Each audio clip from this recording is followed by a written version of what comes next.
بسم اللہ الرحمن الرحیم نہم کلاس کے تمام طلباء و طالبات کو السلام علیکم۔ بیٹا ہم نے نظریے کے بارے میں پڑھا تھا اور نظریے کے ماخذ کے بارے میں پڑھا تھا، تو آج کے اس لیکچر میں ہم نظریے کی اہمیت کو دیکھتے ہیں۔ نظریہ لوگوں کی سوچ کی عکاسی کرتا ہے، یہ عکس ہے سوچ کا، جو ہم سوچ رہے ہیں وہ سامنے آتا ہے۔ اقوام اسی وجہ سے زندہ نظر آتی ہیں۔ نظریہ انسان کے ایک دوسرے کے ساتھ قومی حقوق و فرائض کی وضاحت کرتا ہے۔ نظریہ قوم کو متحد رکھنے میں مددگار ثابت ہوتا ہے۔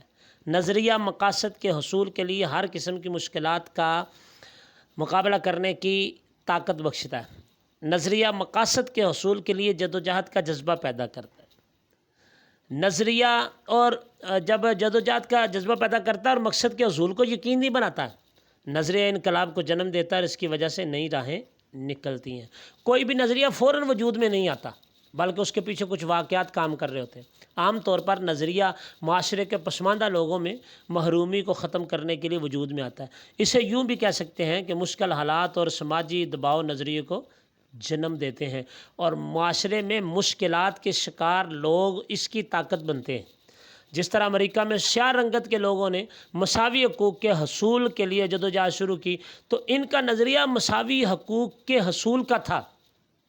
ایک لمبے عرصے تک بنیادی انسانی حقوق سے محروم ان میں مساوی حقوق کے حصول کے لیے ایک نظریے نے جنم لیا۔ اس طرح برصغیر پاک و ہند کے مسلمانوں نے اپنے سماجی اور سیاسی حقوق کے حصول کے لیے جب جدوجہد شروع کی، تو اس کی وجہ انگریزوں اور ہندوؤں کا ظلمانہ رویہ تھا، جس نے مسلمانوں کے اندر آزادی کی لہر پیدا کی اور مسلمانوں کے لیے علیحدہ وطن کے لیے نظریہ وجود میں آیا۔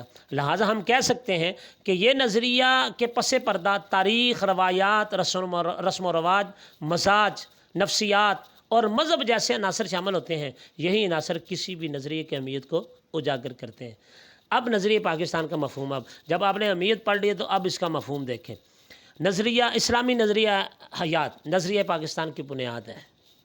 نظریہ پاکستان مراد بر صغیر جنوبی ایشیا کے تاریخی حوالے سے مسلمانوں کا یہ شعور تھا کہ وہ اس اسلامی نظریہ حیات کی بنیاد پر دوسری اقوام سے مختلف ہے، یعنی ہم اپنی زندگی اسلام کے نظریے پر گزارنا چاہتے ہیں۔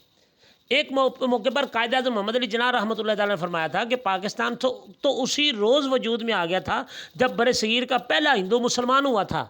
نظریے کے تعریف کی روشنی میں نظریہ پاکستان وہ لاہ عمل تھا جس کی بنیاد ایک خاص نظریہ یعنی اسلام پر رکھی گئی تھی، جس کو واضح کرنے کا مقصد اسلام کو ایک تہذیبی، ثقافتی، تمدنی، سیاسی اور معاشی نظام کے طور پر نافذ کرنا تھا۔ پاکستان کا قیام ایک نظریے کے تحت عمل میں آیا جو نظریہ پاکستان کہلاتا ہے۔ نظریہ پاکستان کی حیثیت پاکستان کے وجود میں روح کی طرح ہے۔ جس طرح جسم میں روح ہے تو جسم زندہ ہے، اگر روح نہیں ہے تو جسم زندہ نہیں ہے، اسی طرح پاکستان کے وجود میں اس کا نظریہ جو ہے، نظریہ پاکستان، وہ ضرور ہے، جس کے بغیر پاکستان کے قیام کا کوئی تصور نہیں کیا جا سکتا۔ تحریک پاکستان کے دوران مسلمانان ہند نے شعوری طور پر ایک نظریے کے تحت آزاد مسلمان مملکت کے قیام کی جدوجہد کی ہے۔ انہوں نے یہی کہا تھا بیٹا کہ ہم ایک ایسا ملک حاصل کرنا چاہ رہے ہیں جہاں رہ کر ہم اسلام کے اصولوں کو آزما سکتے ہیں۔ ذیل میں نظریہ پاکستان کی تعریف پیش کی جاتی ہے۔ نظریہ پاکستان سے مراد ایک الگ خطہ زمین کا حصول ہے جس میں مسلمانان برصغیر قرآن و سنت کی روشنی میں اسلامی قدروں اور نظریات کو محفوظ کر سکیں اور اپنی زندگیاں اسلام کے روشن اصولوں کے تحت گزار سکیں۔ یہ نظریہ پاکستان ہے۔ تحریک پاکستان اور تعمیر پاکستان کے مجموعی تصور کو نظریہ پاکستان کہتے ہیں۔ ایک تحریک ہے جو پاکستان بنانے کے لیے چلی، ایک تعمیر ہے جب پاکستان بن گیا۔ ان دونوں کا جو مجموعی تصور ہے، تحریک چلانے کا تصور پیش کیا گیا، تحریک چلاؤ، ہم نے الگ ملک حاصل کرنا ہے، ملک تعمیر کر لیا اس تحریک کے پیچھے، تو دونوں کے مجموعی تصور کو نظریہ پاکستان کہتے ہیں۔ اچھا جی، نظریہ پاکستان وہ نظریاتی بنیاد ہے جس کے تحت برصغیر کے مسلمانوں نے اپنی شناخت، حقوق، علیحدہ وطن اور قومی فلاح و بہبود کے لیے جدوجہد کی ہے۔ لے بیٹا، یہ مختصر سا لیکچر ہے، اسے آپ غور سے پڑھیں، اس میں آپ نے نظریے کی اہمیت اور نظریہ پاکستان پڑھنا ہے۔